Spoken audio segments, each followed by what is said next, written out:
Hello and thanks for joining us on Encore. Coming up on today's music show. Something happened. It's a year since the world of music was rocked by the death of David Bowie, and there are tribute concerts and exhibitions taking place across the planet.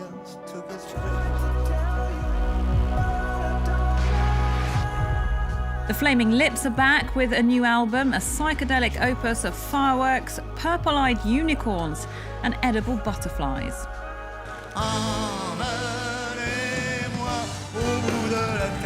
And at the age of 92, French crooner Charles Aznavour is heading back out on world tour. So what's the secret behind a career which began 8 decades ago?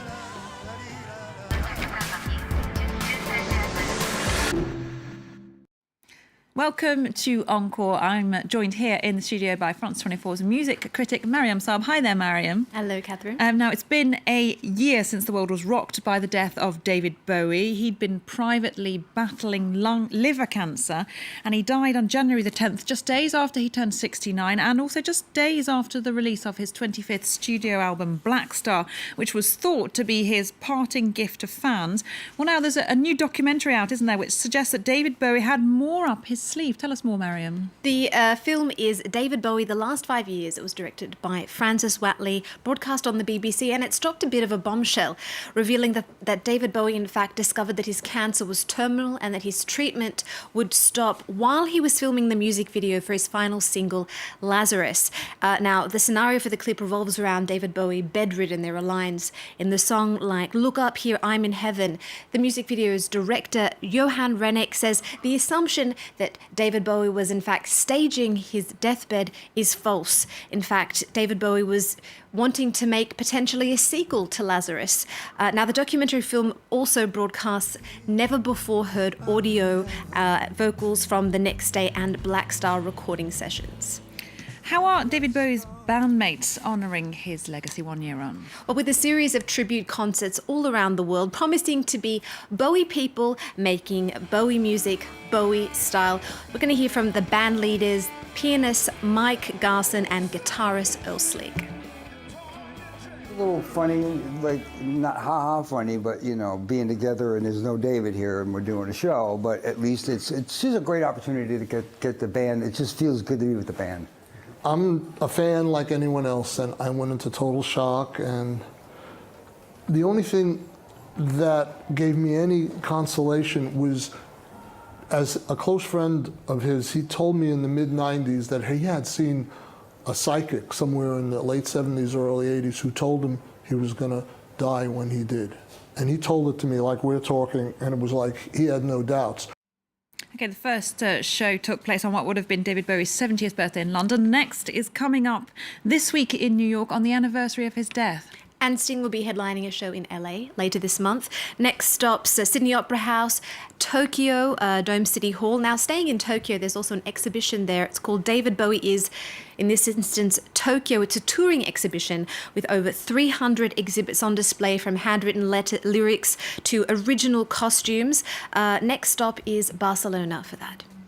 All right, now we're moving on to the American psychedelic rock band, the Flaming Lips. They're marking the 1 year anniversary of David Bowie's death by releasing a cover of Space Oddity, but also on the same day they have released their new album, Mariam. Tell us more about the Flaming Lips' latest record. It's called Oxy Melody, and I hope I'm saying that right. It's Polish for Eyes of the Young. Now, frontman Wayne Coyne actually picked the title from a secondhand Polish book he was just drawn to in a thrift store, but they liked the sound of this title because it sounded to them a little bit to be like some kind of prescription drug, and that's quite fitting because the Flaming Lips' latest record is a complete trip. It's the ultimate high. Great way to start the new year. It takes listeners to a world where sound is mastered with love, where unicorns with purple eyes, as you mentioned, frolic, with day-glow strippers and edible butterflies. And this is imagery from one of the songs, a great one off the album, that's There Should Be Unicorns. The album is much more melodic and song-based than 2014's The Terror and Embryonic even before that. It's a kaleidoscope of imaginative lyrics, of dreamlike structures that take us through, as they say, a hole in the night sky. We're going to go on a trip now with the Lips. This is how. Tried to tell you, but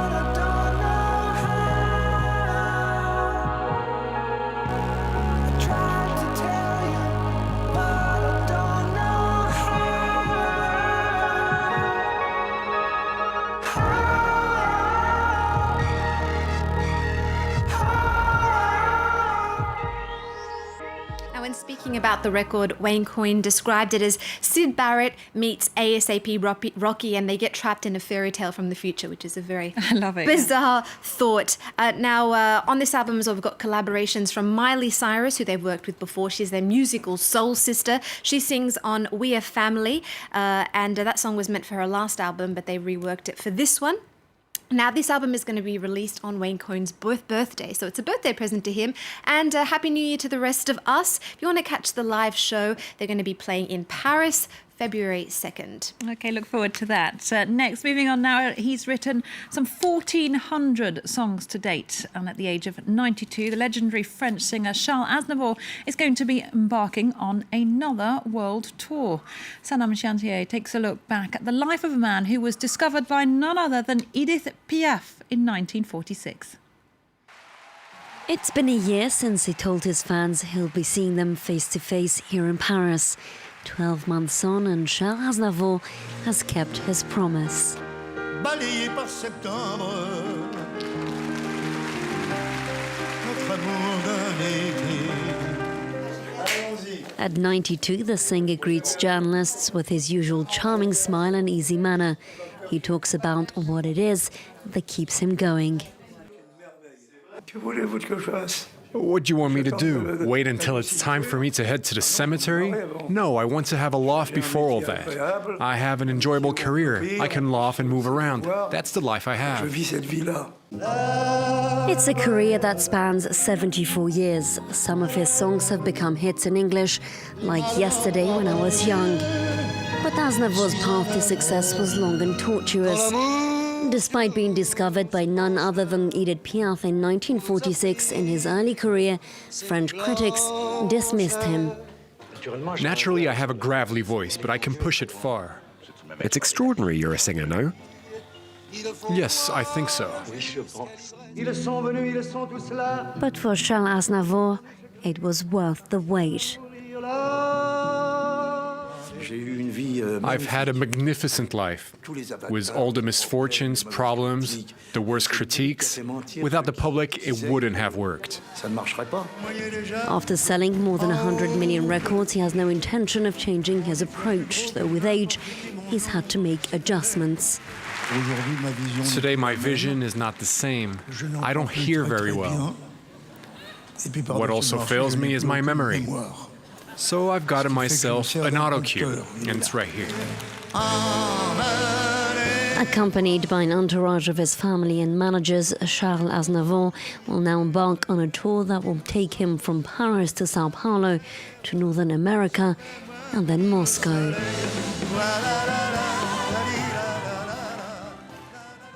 Next up, the British indie pop trio, the XX, have announced a massive 22-date US tour extending until the end of May, and then that's followed by the Coachella Festival in April. Mariam, it's to support their third album, I See You. What did you make of it? Well, it's as though they're seeing each other for the first time, and that says a lot because they've been friends for around 16 years. They first met at school in South London, and then they started the XX during their final year. The band says that this album, I See You, is more outward-looking, more open and expansive. Here's a taste of the record. This is On Hold. When and where did we go cold? I thought I had you on hold. And every time I let you leave, I always saw you coming back to me. When and where did we go cold? I thought I had you on hold. Record. They're like the unlikely heroes of indie pop. Now, much has changed since their breakthrough album, XX. Rodney Madley Croft put her songwriting skills to work in LA. Jamie XX released In Colour, his solo debut, and that was critically acclaimed. It won him a Grammy nomination. And Sims, he battled alcoholism. And it's all right there on the record. I See You will most certainly be big on the festival grounds come summer. All right, look forward to that one. Now, last but certainly not least, the American rap supergroup Run the Jewels are making a lot of noise with the third instalment in their Run the Jewels series. Mariam, have they delivered on this record, do you think? Beyond. LP and Killer Mike are unstoppable. Run the Jewels is leading the charge in rap's activist movement, unleashing an arsenal of quick-fire rhymes that are as lethal as they are funny. It's an explosive combination of politics, of sex and humour. This record is definitely their sharpest yet, really cutting to the core of the chaos in the world. And they're dropping rage and defiance, as 50 Cent says, like it's hot, calling on their fans to stand up against oppression. Now, it's been a slow burn to get to this point. Killer Mike and LP have a history of protest music, both together and apart. Now, on Run the Jewels, if Run the Jewels 1 and 2 got the sparks flying, we can say that Run the Jewels 3 is a blazing inferno. The songs have more urgency than ever before. For example, in response to the Trump-Clinton showdown, they basically scream, choose the lesser of the evil people and the devil still gonna win. It could be over tomorrow, kill our masters and start again. It's no holds barred rap warfare there, raging against the establishment. A must listen. All right, well, I definitely will listen to that. Thanks very much, Mariam Saab there, our music critic here on Encore. We're going to play out the show now, actually, with a listen to Run the Jewels with The Crown. Don't forget, though, that you can catch Encore on our website. We're also on Facebook and Twitter, and there's more news coming up very soon on France 24. Can't pick up no crown.